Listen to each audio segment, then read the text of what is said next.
Assalamualaikum warahmatullahi wabarakatuh. Salam dan bahagia Bapak dan Ibu guru penggerak. Aksi nyata modul 1.4 tentang budaya positif. Perkenalkan, saya Novi Anita Wahyuning Tias, calon guru penggerak angkatan 7 SMK Muhammadiyah 2 Bandar Lampung. Saya mengucapkan terima kasih kepada Ibu Dr. Anda Sri Restu Wahyuningsih MMPD selaku fasilitator CGP Angkatan 7 dan Ibu Hermena SPD selaku pengajar praktik CGP Angkatan 7 yang telah berbagi ilmu dan pengalamannya kepada saya sebagai seorang calon guru penggerak. Rancangan tindakan untuk aksi nyata. Latar belakang. Budaya positif bertujuan untuk menciptakan iklim pembelajaran positif di lingkungan sekolah, mewujudkan murid yang memiliki karakter profil pelajar Pancasila melalui penerapan budaya positif dengan membentuk keyakinan kelas. Terbentuknya keyakinan kelas yang berisi nilai-nilai kebajikan universal, melibatkan murid untuk membentuk keyakinan kelas sehingga diharapkan siswa memiliki motivasi secara intrinsik dan bertanggung jawab dalam melaksanakan keyakinan kelas. Siswa bukan hanya sekedar menghindar dari hukuman, melainkan mereka memahami akan manfaat melaksanakan keyakinan kelas untuk dirinya dan orang lain. Tujuan aksi nyata ini yaitu mewujudkan pembelajaran yang berpihak pada murid, terciptanya disiplin positif pada murid melalui penerapan keyakinan kelas, terwujudnya lingkungan belajar yang aman dan nyaman, menciptakan karakter disiplin positif pada murid baik di lingkungan sekolah maupun di masyarakat. Tolak ukur kegiatan aksi nyata ini adalah untuk melihat keberhasilan dari tindakan yang dilakukan, maka hal yang akan menandai tolak ukurnya adalah sebagai berikut. Murid mampu melaksanakan keyakinan kelas yang telah disepakati dengan kesadaran diri. Terwujudnya pembiasaan-pembiasaan baik yang sesuai dengan nilai-nilai kebajikan universal dan selaras dengan profil pelajar Pancasila. Lini masa tindakan aksi nyata ini yaitu berkoordinasi dengan kepala sekolah tentang pentingnya penanaman budaya positif di sekolah serta meminta izin untuk melakukan pengimbasan kepada rekan sejawat, membuat keyakinan kelas bersama siswa, melakukan kegiatan pengimbasan pada rekan sejawat tentang konsep budaya positif dan bersama-sama menumbuhkan budaya positif di sekolah. Berkoordinasi dan berkolaborasi dengan rekan sejawat untuk membuat keyakinan kelas melalui kesepakatan di kelasnya masing-masing. Dukungan pada kegiatan aksi nyata ini yaitu dukungan dari kepala sekolah, rekan sejawat, dan murid agar rencana tindakan aksi nyata yang telah disusun dapat dilaksanakan dengan baik. Sarana dan prasarana untuk menumbuhkan budaya positif di lingkungan sekolah. Berikut ini adalah kegiatan diseminasi tentang budaya positif di lingkungan sekolah. Assalamualaikum warahmatullahi wabarakatuh. Alhamdulillahirabbil alamin. Assalamualaikum warahmatullahi wabarakatuh. Alhamdulillah saya berkumpul di ruangan yang sangat istimewa ini dalam acara destinasi budaya positif di sekolah. Alhamdulillah saya berkumpul dalam keadaan sehat walafiat semuanya karena Allah SWT. Semoga kita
Hadirin dipersilakan duduk kembali.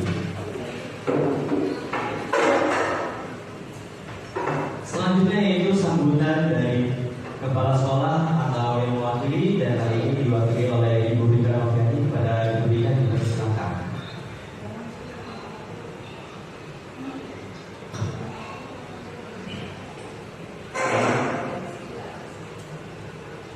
Terima kasih. Assalamualaikum warahmatullahi wabarakatuh. Alhamdulillahirabbil alamin. Kita panjatkan kehadirat Allah Subhanahu wa taala di pagi yang sangat ceria ini ya. Kita bisa menghadiri acara diseminasi budaya positif tugas calon guru penggerak. Mudah-mudahan kegiatan ini bisa berjalan dengan lancar tanpa hambatan, dan apa yang menjadi hasilnya nanti bisa bermanfaat bagi sekolah kita. Amin ya rabbal alamin. Saya selaku perwakilan dari sekolah ingin menyampaikan pesan kepada calon guru penggerak. Mudah-mudahan apa yang dilakukan manfaatnya nanti bisa diaplikasikan dalam kegiatan belajar mengajar di sekolah kita, khususnya di SMK Muhammadiyah 2 Bandar Lampung. Demikian sambutan dari perwakilan sekolah. Saya akhiri. Wassalamualaikum warahmatullahi wabarakatuh. Baik, terima kasih kepada Ibu Rika Noviani yang sudah menyampaikan sambutannya wakili Bapak Kepala Sekolah. Selanjutnya yaitu penyampaian materi diseminasi budaya positif di sekolah yang akan disampaikan langsung oleh Ibu Novianita. Pada Ibu Novianita dipersilakan.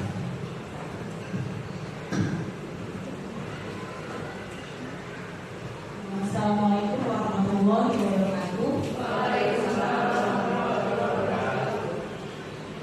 Puji dan syukur saya panjatkan kepada Allah Subhanahu wa taala, yang mana pada kesempatan hari ini kita masih diberikan nikmat kesehatan sehingga kita bisa berkumpul di ruangan ini tanpa mengurangi suatu apapun. Saya mengucapkan terima kasih kepada Bapak Kepala SMK Muhammadiyah 2 Bandar Lampung yang pada kesempatan kali ini diwakilkan oleh Ibu Rika Noviani, dan kepada Bapak Ibu Dewan Guru yang telah berkenan hadir pada kegiatan di pagi hari ini dalam keadaan sehat walafiat, serta saya mengucapkan terima kasih karena telah meluangkan waktunya untuk dapat hadir di kegiatan ini. Berdirinya saya di sini Bapak Ibu bukan untuk menghubungi Bapak Ibu, tetapi saya di sini ingin sedikit berbagi tentang ilmu dan pengalaman yang saya dapatkan selama saya mengikuti pendidikan guru penggerak. Jadi pada kesempatan kali ini Bapak Ibu, saya ingin menyampaikan diseminasi tentang budaya positif. Jadi yang sekaligus materi ini merupakan salah satu tugas ya pada kegiatan pendidikan guru penggerak Bapak Ibu. Jadi sebelum saya memulai tentang budaya positif Bapak Ibu, ada beberapa hal yang ingin saya sampaikan. Yang pertama Bapak Ibu, kita sebagai pendidik, sebagai seorang guru, tentunya harus merubah paradigma kita terlebih dahulu, merubah paradigma cara pandang kita, pola pikir kita tentang bagaimana mendidik siswa. Tujuan pendidikan menurut filosofi Ki Hajar Dewantara itu ada 3 Bapak Ibu. Yang pertama, pendidikan adalah menuntun. Jadi makna dari pendidikan adalah menuntun, bahwa kita sebagai pendidik haruslah mampu menuntun segala kekuatan kodrat yang ada pada anak, baik itu kodrat alam atau kodrat zaman, agar mereka mencapai keselamatan dan kebahagiaan yang setinggi-tingginya. Ya, jadi Bapak Ibu, kita ini menuntun siswa, bukan kita berada di depan atau di belakang siswa. Kita menuntun siswa karena setiap anak itu kodratnya adalah bermain. Kita memahami Bapak Ibu, ketika kita di kelas pada saat kita mengajar siswa dengan kondisi situasi belajar yang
sejak lahir.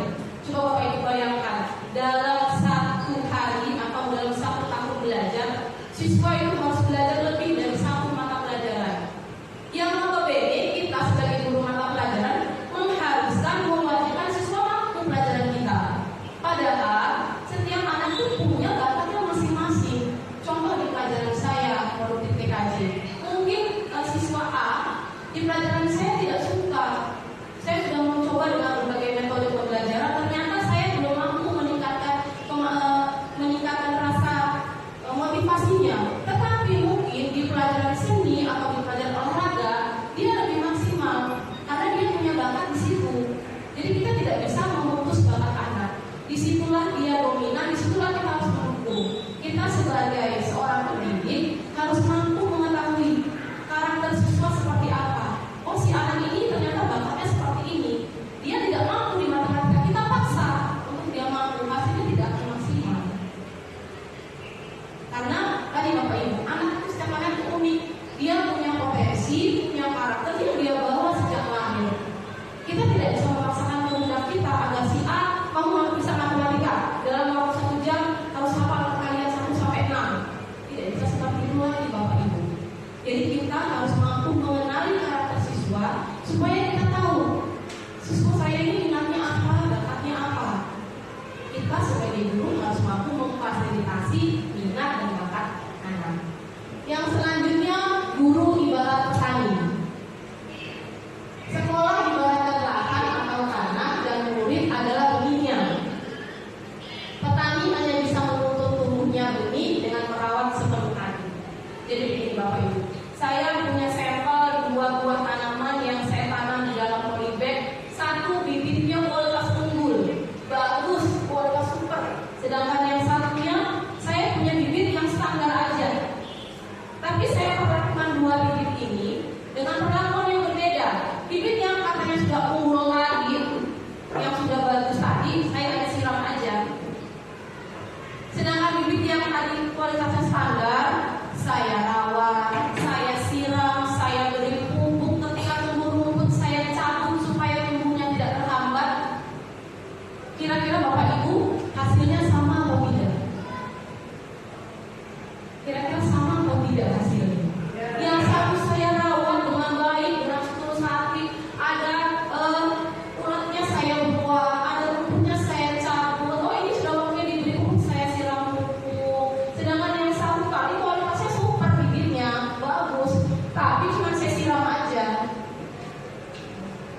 Pasti hasilnya berbeda. Nah, itulah kita Bapak Ibu. Kalau kita mendidik siswa dengan sekedar menjalankan tugas saja, yang penting saya masuk kelas, saya udah absen, saya ngajar, terus saya suruh kasih catatan, catat nak. Dengan hasilnya, saya bandingkan, saya mempersiapkan, oh besok saya mau mengajar materi jaringan misalnya. Saya malamnya sudah buat LKPD, sudah buat tutorial, misalnya seperti itu ya Bapak Ibu ya. Hasilnya kemungkinan akan berbeda dengan saya masuk kelas, anak-anak buka bukunya Kak, halaman 15, baca, catat ya. Dengan anak-anak, hari ini kita praktek ini. Saya ibu sudah siapkan loh materi pembelajarannya dalam bentuk misalnya slide PowerPoint. Lalu saya menyiapkan tutorial untuk mempermudah dan menunjang siswa untuk memahami pelajaran yang saya ajarkan. Siswa akan lebih tertarik ketika saya menyiapkan metode dan teknik mengajar yang bervariasi daripada siswa yang tadi pasti mengerjakan, suruh nulis pasti nulis, tapi hasil yang dicapai pasti akan berbeda Bapak Ibu.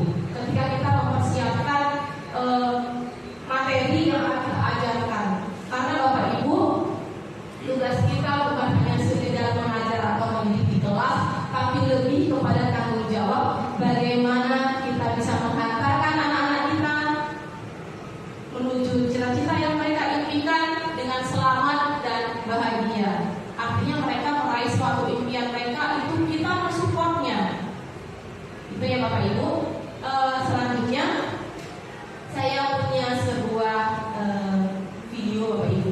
Kira-kira beginilah perilaku remaja saat ini Bapak Ibu. Mari sama-sama kita lihat Bapak Ibu. tentang perilaku remaja saat ini, Bapak Ibu. Mengapa harus begitu? Contoh sebuah cuplikan video ketika anak-anak di dalam kelas atau di lingkungan sekolah, Bapak Ibu.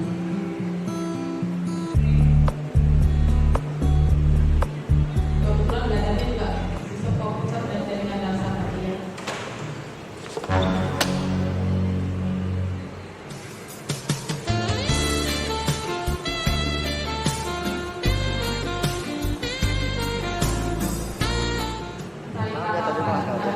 Ya apa? Kamu kan belajar di sini? Ya.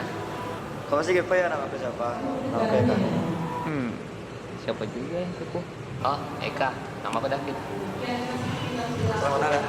Oh ya, siap. Ya. Namanya juga beda deh, kekinian.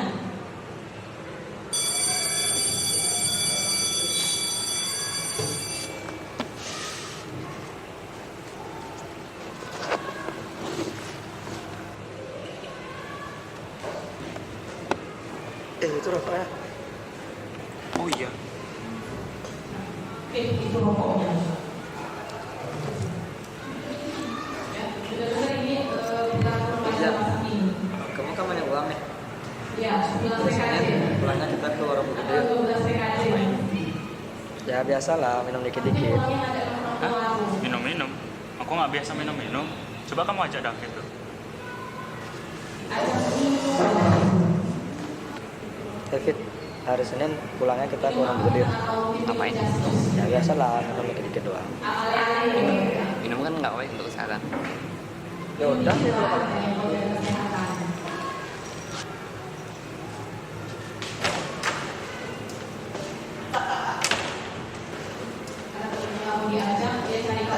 Tunggu.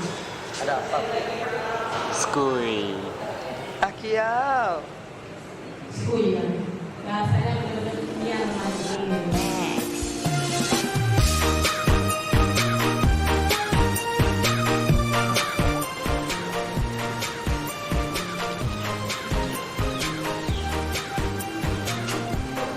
Tuh, apa dia dah habis?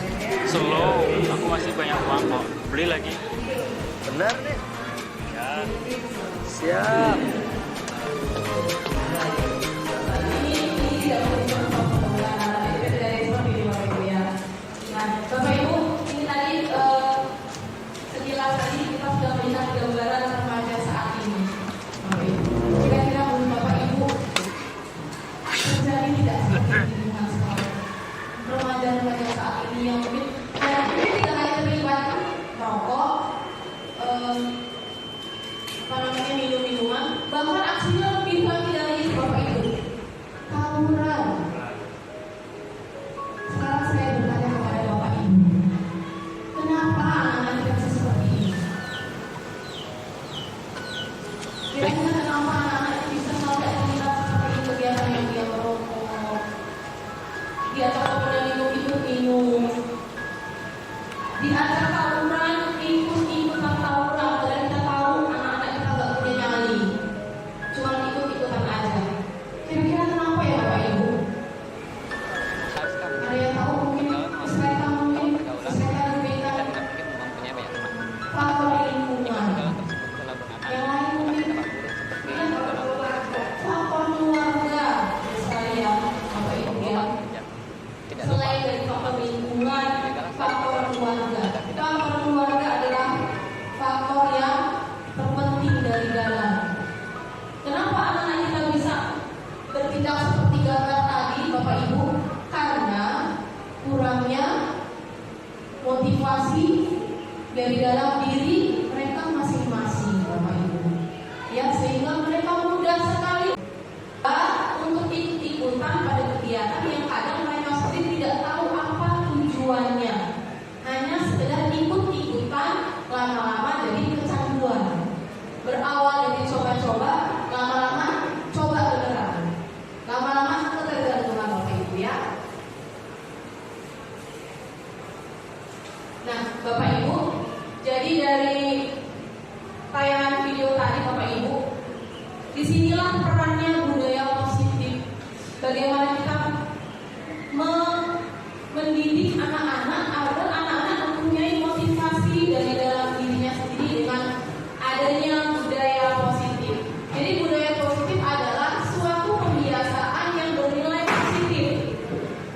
dalamnya mengandung sejumlah kegiatan yang mampu menumbuhkan karakter murid.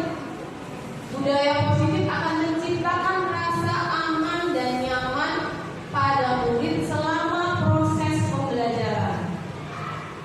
Budaya positif dapat mendorong murid untuk mampu berpikir, bertindak, dan mencipta sebagai proses memerdekakan dirinya, sehingga murid lebih mandiri dan bertanggung jawab. Bapak Ibu, budaya positif merupakan perwujudan dari nilai-nilai atau keyakinan universal yang diterapkan di sekolah sesuai dengan profil pelajar Pancasila. Jadi Bapak Ibu, diharapkan dengan adanya budaya positif dimulai dari lingkungan terkecil dalam sekolah, yaitu di dalam kelas. Budaya positif ini bisa tertanam ke anak sehingga anak didik kita, Bapak Ibu, murid-murid mempunyai sikap yang mandiri dan bertanggung jawab terhadap tindakan yang dilakukannya, sehingga anak tahu konsekuensi dari apa yang dia kerjakan. Bapak Ibu, contoh kecil saja budaya positif yang kita terapkan di sekolah adalah: satu, berdoa sebelum belajar. Yang kedua, berkata atau berucap, berkata, bertingkah laku yang sopan dan santun. Ya, jadi anak-anak tadi dia mau berpikir, mau bertindak, dia tahu, oh, kalau saya ikuti teman-teman saya merokok di luar, konsekuensi yang saya harus jalani ada. Saya melanggar aturan sekolah. Bagaimana kita menciptakan sekolah yang memiliki budaya positif sehingga anak-anaknya tadi tahu konsekuensi dan tahu apa yang akan ia dapatkan ketika ia berbuat suatu kesalahan. Ya, jadi nggak hanya anak-anak itu bisanya berbuat salah, minta maaf, terus besoknya mengulang lagi, karena dia tidak punya motivasi dari dalam dirinya sendiri bagaimana dia harus bersikap. Jadi kurangnya rasa mandiri dan tanggung jawab, Bapak Ibu ya. Nah, Bapak Ibu, di sini saya ada sedikit permainan namanya kepalan tangan. Jadi Bapak Ibu boleh menghadap teman sebelahnya. Boleh menghadap teman sebelahnya. Jadi silakan tulis atau Bapak Ibu bayangkan salah satu dari temannya menggenggam sesuatu yang sangat berharga, Bapak Ibu. Bayangkan yang di dalam tangan saya ini adalah sesuatu yang berharga. Ya. Terus teman yang di sebelahnya akan berusaha membuka kepalan tangan Bapak Ibu dengan cara boleh membujuk, buka dulu tangannya, atau mengancam, ya, buka enggak? Ya. Atau menghardik, merayu, menyuap, atau apa sajalah supaya teman Bapak Ibu mau membuka kepalan tangannya. Coba Bapak Ibu bayangkan, ya, di dalam tangan ini kalau saya misalnya ini adalah anak-anak saya kepal kuat-kuat. Kira-kira kalau ada teman yang mau buka ini, saya kasih atau enggak? Kira-kira dikasih atau enggak? Tergantung siapa yang minta. Sekarang saya tanya Miss Eka, apa yang dibayangkan di kepala tangan Miss Eka? Uang 100.000 gitu ya. Kira-kira kalau dirayu sama temennya dikasih enggak? Tergantungnya bagaimana? Kalau dia butuh banget atau gimana? Oke, yang lain mungkin Miss A. Kira-kira apa nih yang dibayangkan di dalam genggaman tangan tadi? Apa? Masih sama sih, bayangin itu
siswa. Saya ibaratkan yang di kepala kanan saya siswa Bapak Ibu. Ini siswa di sini. Ya, siswa. Saya minta dengan siswa ini, nak, tolong nak, kamu kerjakan tugas di buku tema dari halaman 1 sampai halaman 100. Mau nggak dia ngerjainnya? Mau nggak dia ngerjainnya? Nggak mau. Kalau tidak dengan kemauan saya membuka tangan, tidak akan saya kerjakan Bapak Ibu. Benar nggak? Kalau saya contoh tadi uang, sekencang-kencangnya saya jaga uang saya biar nggak diambil orang. Kalau saya tidak punya kemauan saya membuka, enggak saya buka. Karena saya menjaga dengan sepenuh hati Bapak Ibu. Begitulah kita. Begitulah kita Bapak Ibu dalam mendidik siswa. Kita jaga dengan sepenuh hati supaya apa Bapak Ibu? Anak-anak ini kita hantarkan kepada kesuksesan. Kita tidak bisa lagi memaksa anak. Kita lah yang harus mampu. Ya, kita harus mampu membimbing anak-anak kita sesuai dengan apa yang dia inginkan, bukan yang kita inginkan, Bapak Ibu, sehingga anak merasa nyaman, aman, dan mampu meraih kesuksesan di masa yang akan datang. Kita tahu Bapak Ibu, pada saat kita masih SD, ketika kita ditanya, nak, kamu punya cita-cita nggak? Punya. Pengen apa? Pengen jadi apa? Dengan lantangnya bilang, saya mau jadi dokter, tanpa ada ragu sedikit pun. Tapi coba sekarang kita tanya dengan siswa kita Bapak Ibu, tanya, kamu punya cita-cita nggak? Bingung, belum tahu. Kenapa bisa terjadi yang seperti itu? Tanpa kita sadari, campur tangan kita lah di situ. Karena kita tidak bisa tadi, kita tidak bisa mengetahui si anak ini punya minat apa. Lihat, si anak ini kemampuannya apa. Kalau si anak ini memang pengen jadi dokter, bagaimana cara kita sebagai guru untuk mendukungnya, bukan meremehkan. Karena kamu itu aja nggak bisa menjadi dokter. Itu kan ada kata-kata yang sepele, tetapi itu berdampak kepada siswa kita, sehingga dia merasa tidak percaya diri untuk menggapai impiannya. Saya pengen jadi pilot, bawa motor aja kemarin nabrak, gitu. Bapak Ibu ya, pengen jadi apa? Pengen jadi pejabat, ngerjain orang kamu undang-undang aja nggak apa mau jadi pejabat. Saya seperti itu Bapak Ibu ya. Terkadang kata-kata kita yang tanpa kita sadari Bapak Ibu itu membuat siswa menjadi merasa tidak percaya diri. Karena tanpa kita sadar kita telah mematahkan keinginan anak-anak, mematahkan impian anak-anak Bapak Ibu ya. Nah, terkait tadi kepala tangan tadi Bapak Ibu. Jadi kita harus merubah paradigma tentang teori kontrol Bapak Ibu. Yang pertama, ilusi bahwa guru mengontrol murid. Pada dasarnya kita tidak dapat memaksa murid untuk berbuat sesuatu jika murid tersebut memilih tidak untuk melakukannya. Yang tadi kepala tangan tadi Bapak Ibu ya. Gak bisa kita memaksa siswa kalau memang siswa itu tidak punya keinginan untuk mengerjakan sesuatu. Dia mampu. Kamu kerjakan ini nak. Dia mau mengerjakan karena kemauannya. Tapi kalau kita paksa Bapak Ibu, terkadang kalau kita memberikan PR, tidak semua anak itu mengerjakan. Benar tidak? Karena memang kemauan dari dalam dirinya dia nggak mau ngerjain. Padahal sudah kita paksa, gitu ya. Padahal kita berilusi bahwa guru mampu mengontrol murid. Padahal sebenarnya tidak ya Bapak Ibu. Yang kedua, ilusi bahwa kritik dan membuat orang merasa bersalah dapat menguatkan karakter. Menggunakan kritik dan rasa bersalah untuk mengontrol murid menuju pada identitas gagal. Yang tadi saya bilang, Bapak Ibu ya, kita mengkritik, kamu mau jadi polisi. Orang lalu lalu lintas kan kamu nggak tahu kenapa harus ada lampu merah, lampu hijau, kamu nggak tahu. Lampu hijau kamu berhenti, lampu merah kamu jalan. Ya. Selanjutnya, ilusi bahwa semua penguatan positif efektif dan bermanfaat. Segala usaha untuk mempengaruhi murid agar mengulangi suatu perilaku tertentu adalah suatu usaha untuk mengontrol murid. Besok kalau kamu datang terlambat, kamu mengutin sampah ya. Sehari 2 hari dia akan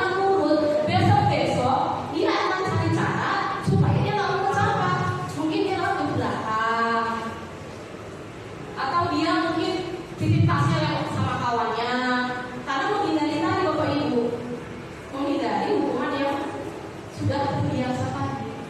Ilusi bahwa orang dewasa memiliki hak untuk memaksa. Banyak orang dewasa yang percaya bahwa mereka memiliki tanggung jawab untuk membuat murid-murid berbuat hal-hal tertentu.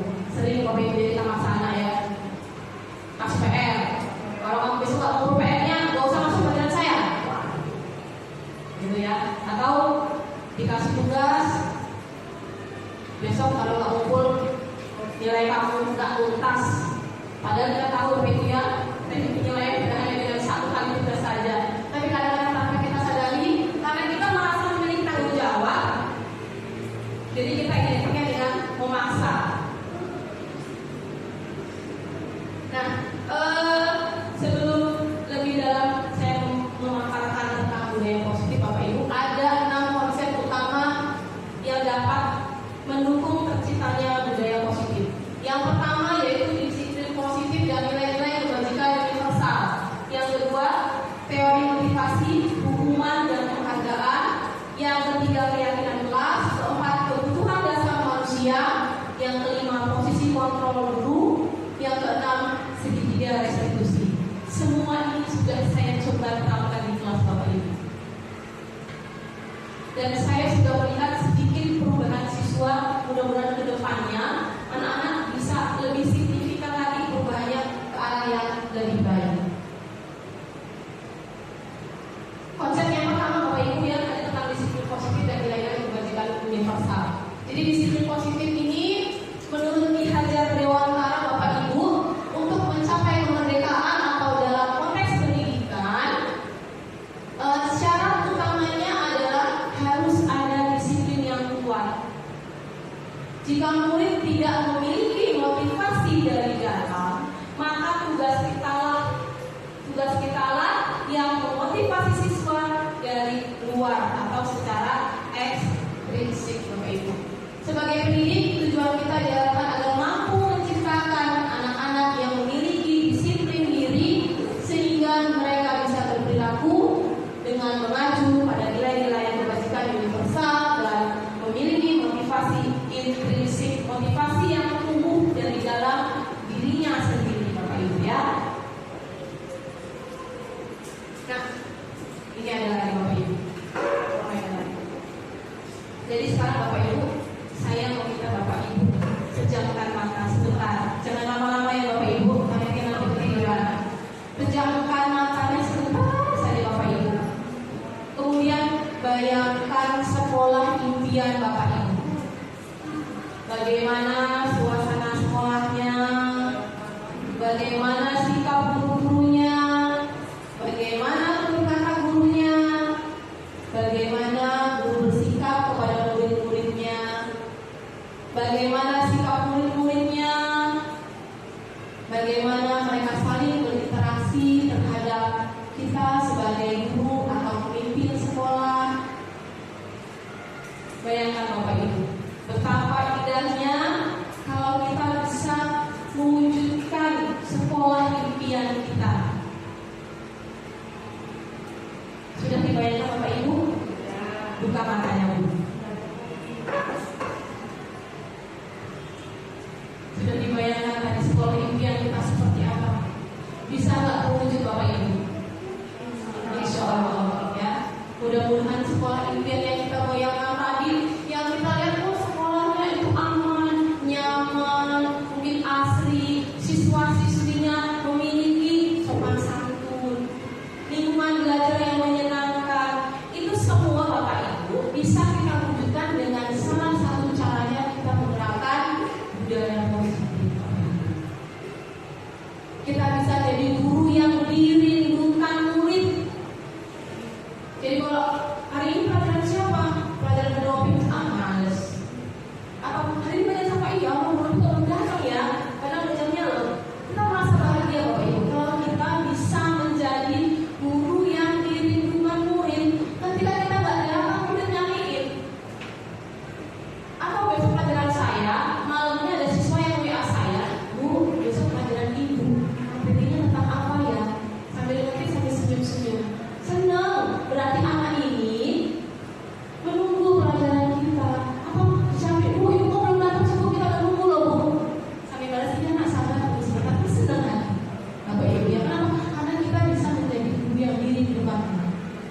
Ibu ya.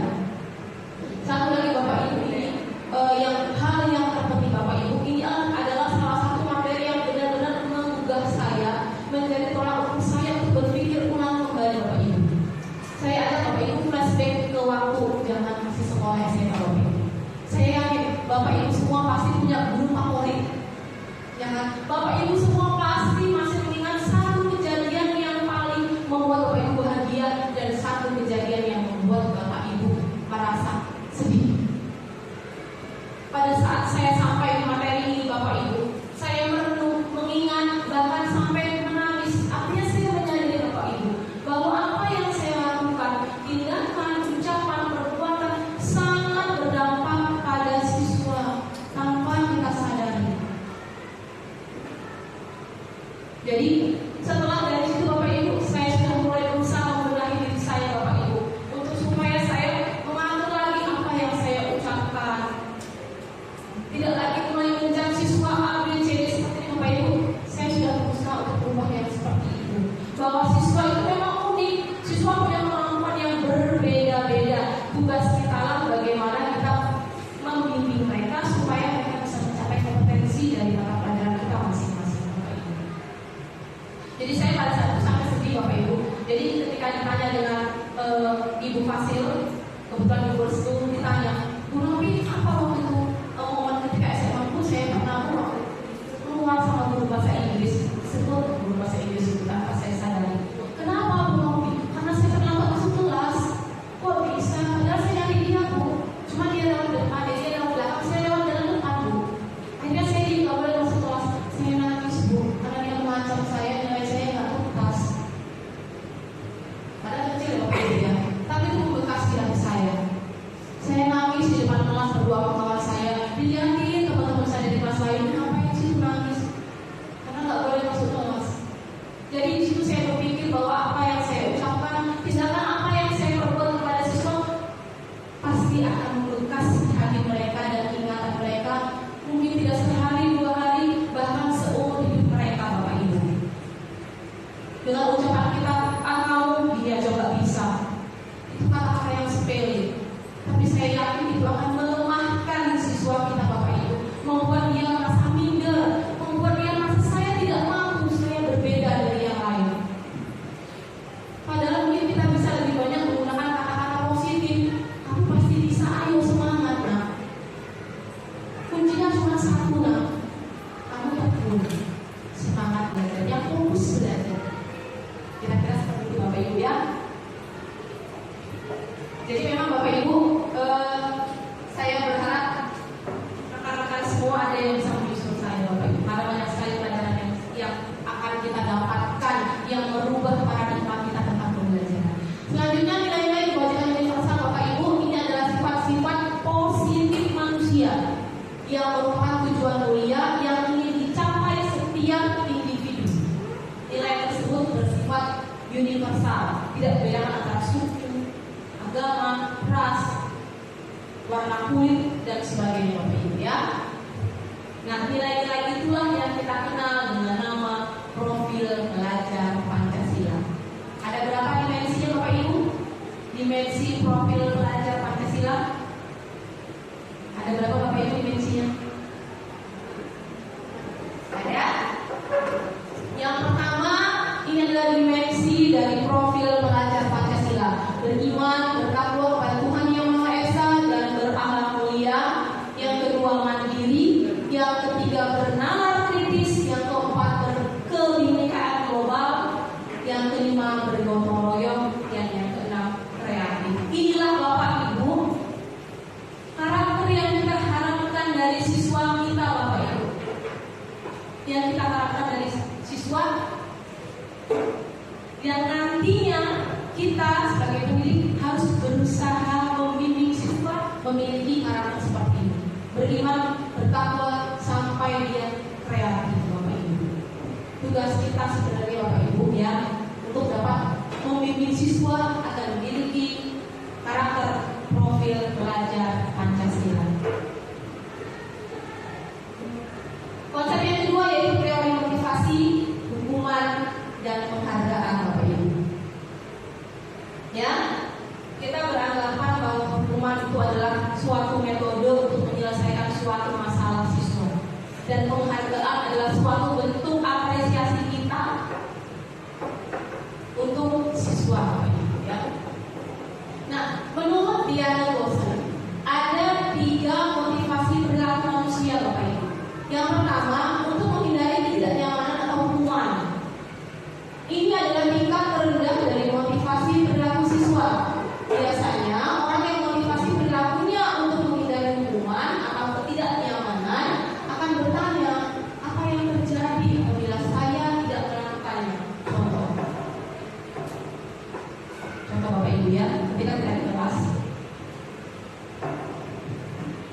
kita berikan tugas anak-anak, ya, dengan kita sebutkan kerjakan buku atau kerjakan soal di Google Form anak-anak. Ibu tunggu dari jam sekian sampai jam sekian. Anak akan bertanya, kalau kita nggak ngerjain apa ya konsekuensinya?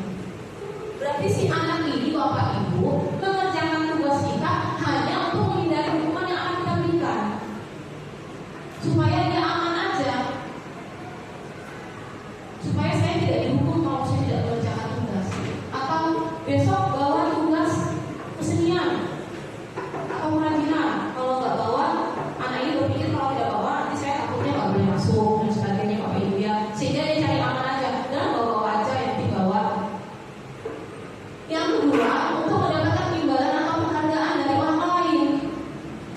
Orang dengan motivasi ini akan bertanya, apa yang saya dapatkan apabila saya melakukannya?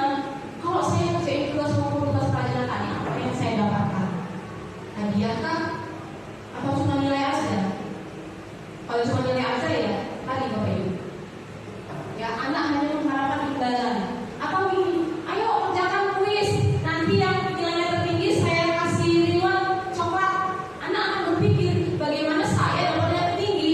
Caranya bagaimanapun dia nggak peduli. Mau dia nyontek, mau dia lihat kawannya, dia tidak peduli prosesnya. Yang dia pedulikan hanyalah imbalan di akhirnya tadi. Padahal prosesnya, ini dia nyontek buku, mungkin satu kayak itu kan satunya searching, Bapak Ibu gitu ya. Yang ketiga, untuk menjadi orang yang mereka inginkan dan menghargai diri sendiri dengan nilai-nilai yang mereka percaya. Nah, ini Bapak Ibu.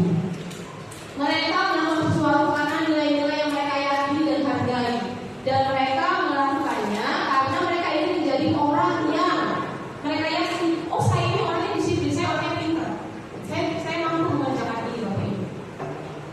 Si anak mampu, saya bisa kok jadi ini dapat nilai sekian. Dia mengerjakan dengan kemampuannya sendiri, dengan motivasi dan dalam diri sendiri, tanpa yang dia imbalan. Kalaupun dia dapat tribun, itu adalah memang dia layak mendapatkannya karena prosesnya tadi memang baik, Bapak Ibu ya. Bukan karena dia pengen dapat hadiah, prosesnya dia nyontek kawannya, dia sana dia sini tanpa memperdulikan proses. Dia berpikir saya tidak hadiah ya. Selanjutnya ini hukuman dan penghargaan. Hukuman adalah bentuk pengendalian perilaku seseorang yang bersifat memaksa.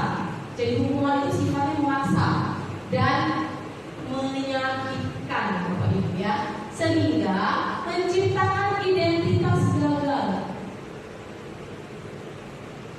Hukuman bersifat tidak terencana atau tiba-tiba. Anak atau murid tidak tahu apa yang akan terjadi dan tidak dilibatkan. Hukuman bersifat satu arah. Seperti contoh kembali di Bapak Ibu ya, satu arah. Dari pihak guru yang memberikan dan murid hanya menerima hukuman tanpa melalui suatu kesepakatan atau pengarahan guru. Kamu terlambat, lari kamu ke lapangan 10 kali. Bentuknya refleks, hukuman. Dan tadi siswa yang lari tadi sambil lari terbongkok-bongkok tadi dalam hatinya mungkin mengumpat, Bapak Ibu.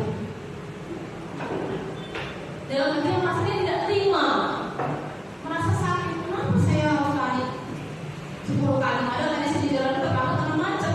Seperti itu Bapak Ibu ya. Tanpa kita tahu dulu kenapa saya bisa terlambat. Atau lihat jam berapa ini?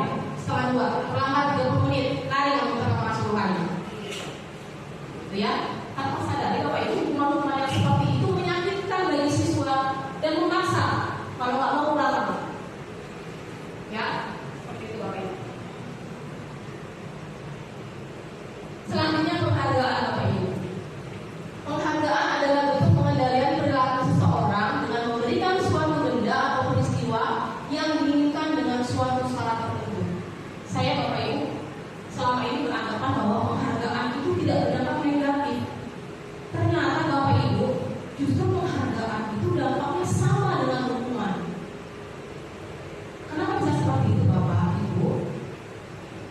Dampak negatif dari pemberian penghargaan ada 5 Bapak Ibu.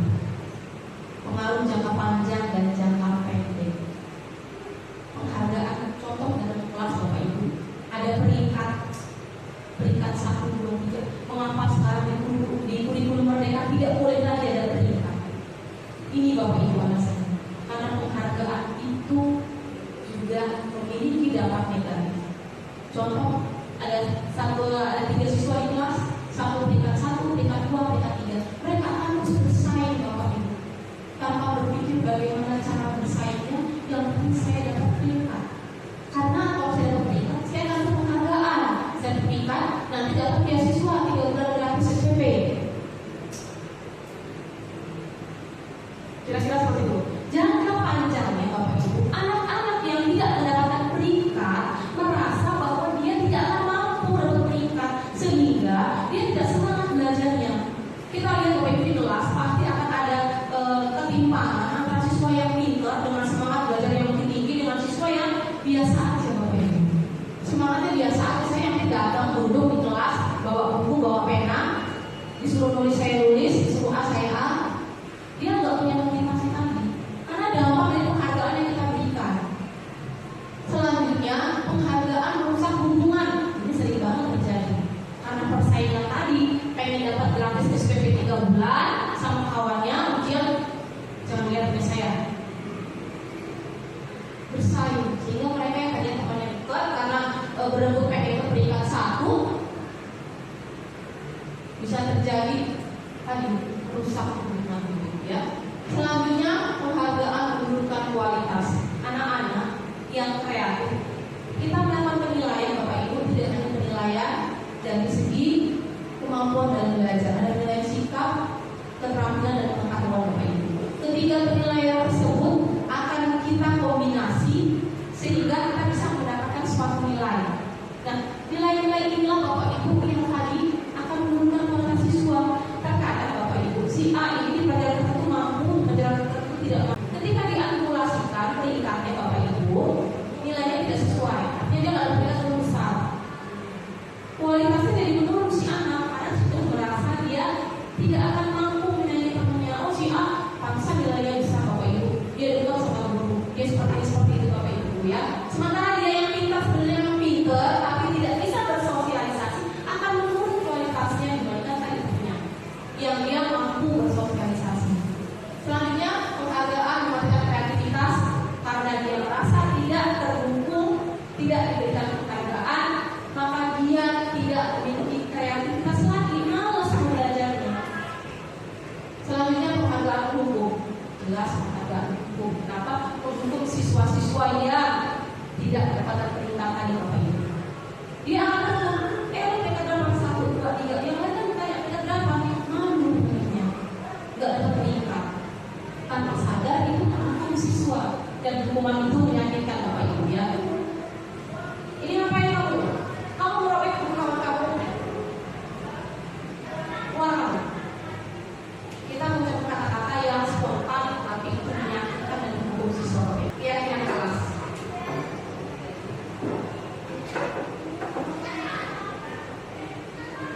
Keyakinan kelas yaitu nilai-nilai kebajikan universal yang disepakati secara tersirat dan tersurat lepas dari latar belakang suku, negara, bahasa maupun agama yang diyakini seseorang. Keyakinan kelas adalah kesepakatan kelas yang dibuat berdasarkan nilai-nilai kebajikan universal serta melibatkan siswa. Dalam membuat kesepakatannya sehingga siswa memiliki motivasi dari dalam dirinya. Ini sudah pernah saya coba Bapak Ibu di kelas. Karena saya di semester 2 Bapak Ibu, sebelum saya melakukan kegiatan pembelajaran, saya terlebih dahulu melakukan refleksi pembelajaran di semester ganjil. Jadi saya meminta anak-anak untuk mencurahkan apa yang ada di dalam hatinya dengan melakukan kegiatan refleksi Bapak Ibu. Dari refleksi yang telah anak-anak jawab dengan beberapa pertanyaan, saya membuat kesepakatan kelas. Artinya peraturan kelas itu bukan saya sendiri yang membuat, tapi saya melibatkan siswa membuat kesepakatan kelas, di mana di dalamnya terdapat kesepakatan yang saling menghargai, toleransi, bekerja sama. Dengan menerapkan keyakinan kelas tadi, Bapak Ibu, harapan saya, siswa memiliki motivasi dari dalam dirinya sendiri. Fokus belajar. Jadi kalau ada anak atau teman yang main HP, buka HP, mau main game, tenang sih belajar, ingatkan. Enggak, kesepakatan kelas yang kedua. Saling mengingatkan. Karena kesepakatan tadi tidak dibuat berdasarkan paksaan. Melibatkan siswa dengan, saya tanya, setuju tidak dengan ini kesepakatannya? Setuju. Berarti tidak ada paksaan. Dengan tidak ada paksaan tadi, siswa memiliki kesadaran untuk menjalankan konsekuensinya, menjalankan kesepakatan yang telah dibuat tadi, Bapak Ibu ya. Jadi gak hanya di pelajaran main game, temannya sudah saling mengingatkan. Nah, dan konsep yang selanjutnya Bapak Ibu, kebutuhan dasar manusia. Kebutuhan dasar manusia ada 5, ya. Jadi ketika seseorang murid melakukan suatu perbuatan yang bertentangan dengan nilai-nilai kebajikan atau melanggar peraturan, ini dikarenakan mereka gagal memenuhi kebutuhan dasar mereka. Ada 5 kebutuhan dasar yang harus terpenuhi. Yang pertama, kebutuhan untuk bertahan hidup. Yang kedua, kasih sayang dan rasa diterima. Yang ketiga, kebebasan. Yang keempat, kesenangan. Yang kelima, penguasaan. Bapak Ibu, anak melakukan suatu kesalahan karena kelima kebutuhan dasar ini ada salah satunya yang tidak terpenuhi. Ketika anak itu nakal di kelas, karena dia butuh pengakuan bahwa dia berkuasa di kelas. Ya, ketika si anak ini cari perhatian dengan kita, Bapak Ibu guru, itu menyatakan bahwa anak itu butuh kasih sayang, pengen diperhatikan. Jadi Bapak Ibu, ketika anak berbuat suatu kesalahan, kita harus memahami bahwa ada salah satu dari kebutuhan dasar ini yang tidak terpenuhi, Bapak Ibu ya.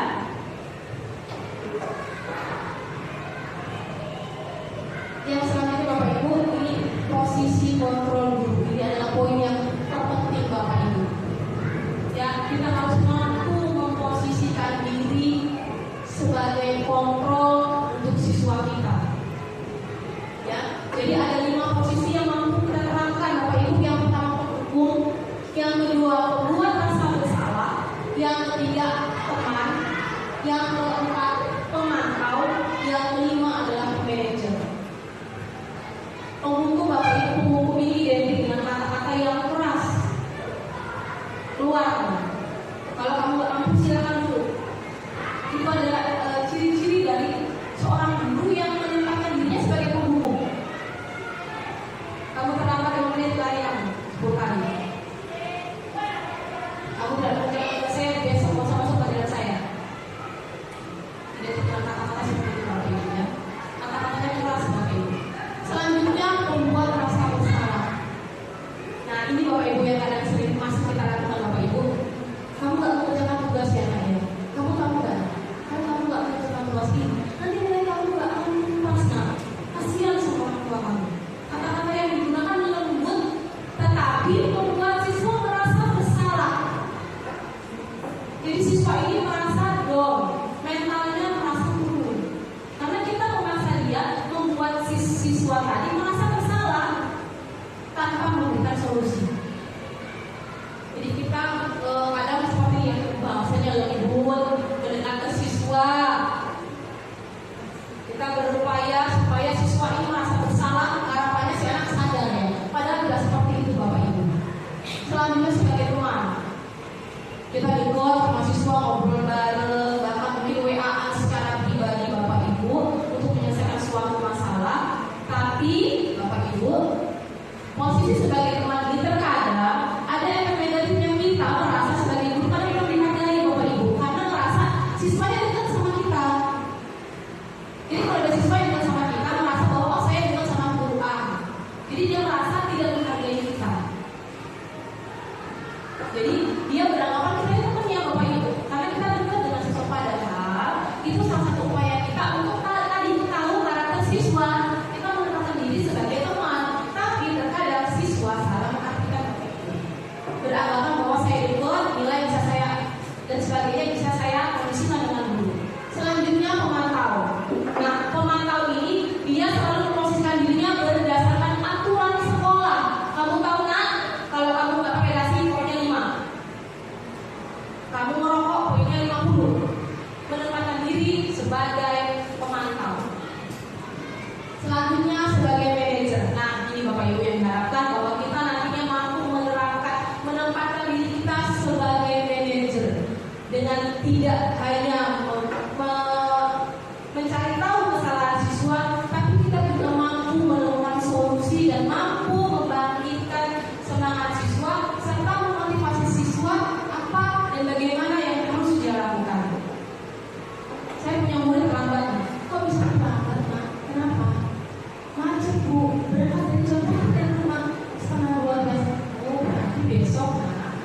kita memfasilitasi anak untuk menemukan solusi dari masalah yang dia perbuat, sehingga anak dengan sendirinya akan berubah. Bapak Ibu, kita nggak memaksa. Dia tahu kamu terlambat, ya kenapa macet, berangkat jam berapa dari rumah, setengah 12. Kira-kira gimana supaya kamu nggak terlambat? Oh, saya berangkat dari awal dulu. Jam berapa ya? Jam 11. Coba besok coba berangkat dari jam 11. Iya Bu, besok baru. Nah, nggak terlambat. Iya Bu, ternyata kalau berangkat jam 11 saya nggak terlambat Bu. Kira-kira seperti itu Bapak Ibu. Harapan saya Bapak Ibu, kita mampu menerapkan posisi diri kita sebagai manajer di dalam kelas. Kita mengontrol siswa dengan posisi sebagai manajer Bapak Ibu. Jadi jangan hanya menghukum, jangan hanya membuat siswa merasa bersalah, memposisikan diri sebagai teman dan pemantau, tapi lebih kepada manajer.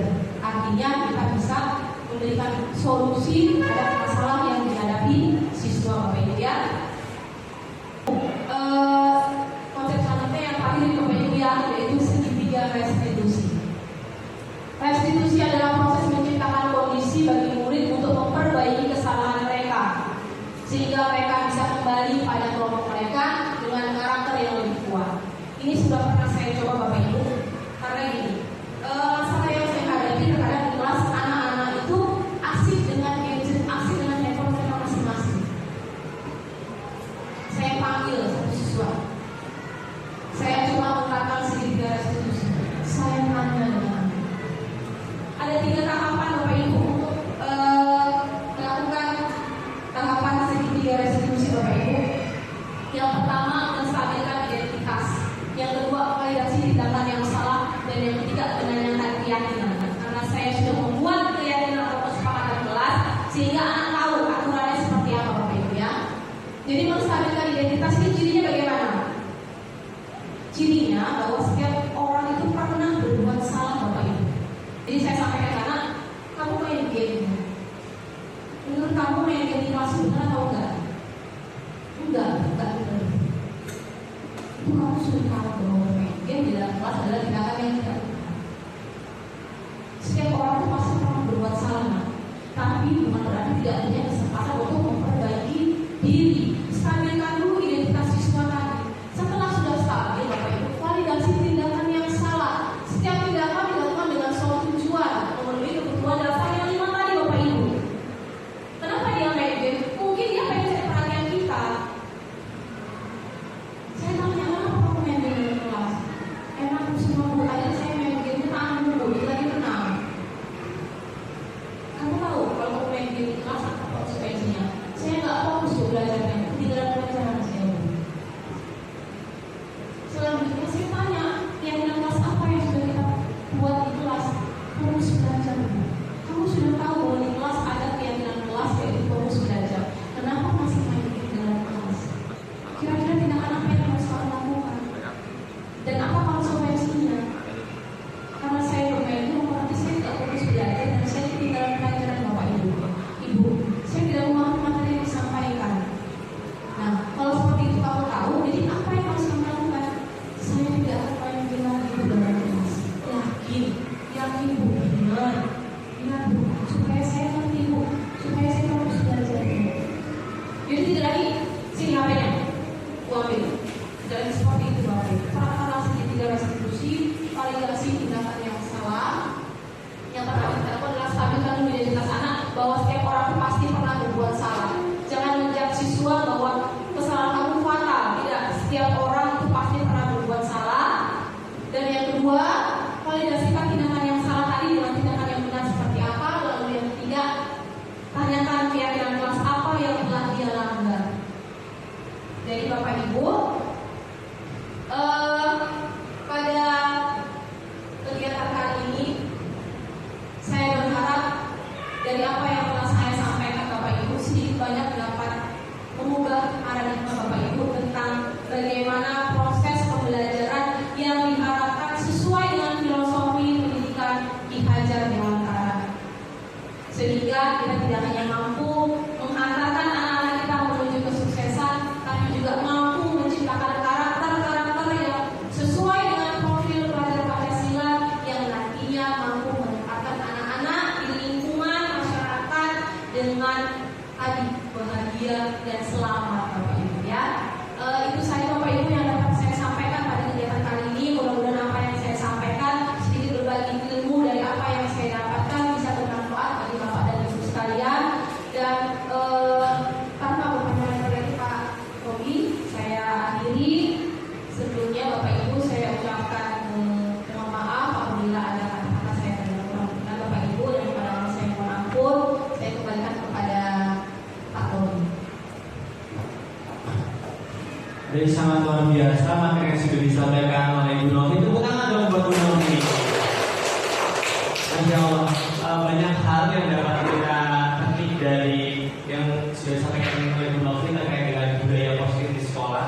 Tadi ada konsep utama dari budaya positif, kemudian dari karakter yang diharapkan tadi kan sesuai dengan profil pelajar Pancasila. Kan ada beriman, bertakwa, berakhlak mulia, mandiri, gotong royong, berkebinekaan global, dan benar kritis serta kreatif. Ya tadi ada hukum dan penghargaan, kemudian tadi ada 5 posisi kontrol guru dari Novia, ada sebagai pemukul, kemudian pembuat rasa bersalah, sebagai teman, pemantau, dan juga sebagai manajer. Baiklah Bapak Ibu, dengan belajarnya materi yang sudah disampaikan oleh Bu Novi, semoga kita semua dapat berbenah diri agar pembelajaran yang kita berikan kepada siswa itu sesuai dengan perkembangan zaman dan tentunya selaras dengan profil pelajar Pancasila. Baiklah, maka kita tutup acara ini dengan membaca doa kafaratul majlis. Subhanallah wa bihamdihi, asyhadu an la ilaha illa anta, astaghfiruka wa atubu ilaik. Saya Muhammad Labis selaku moderator pada acara diseminasi budaya positif di sekolah hari ini. Mohon maaf apabila terdapat kata-kata yang salah. Kepada Allah Subhanahu wa taala, saya akhiri. Wassalamualaikum warahmatullahi wabarakatuh. Waalaikumsalam warahmatullahi wabarakatuh. Testimoni rekan sejawat setelah mengikuti kegiatan diseminasi tentang budaya positif di lingkungan sekolah. Budaya positif dalam menumbuhkan keyakinan dan merubah paradigma pembelajaran yang lebih baik lagi, terutama pada kegiatan kesepakatan yang dibangun bersama peserta didik. Terima kasih Ibu. Wassalamualaikum warahmatullahi wabarakatuh. Demikianlah tadi aksi nyata pada modul 1.4 tentang budaya positif. Terima kasih. Wassalamualaikum warahmatullahi wabarakatuh. Salam dan bahagia, Bapak dan Ibu guru penggerak.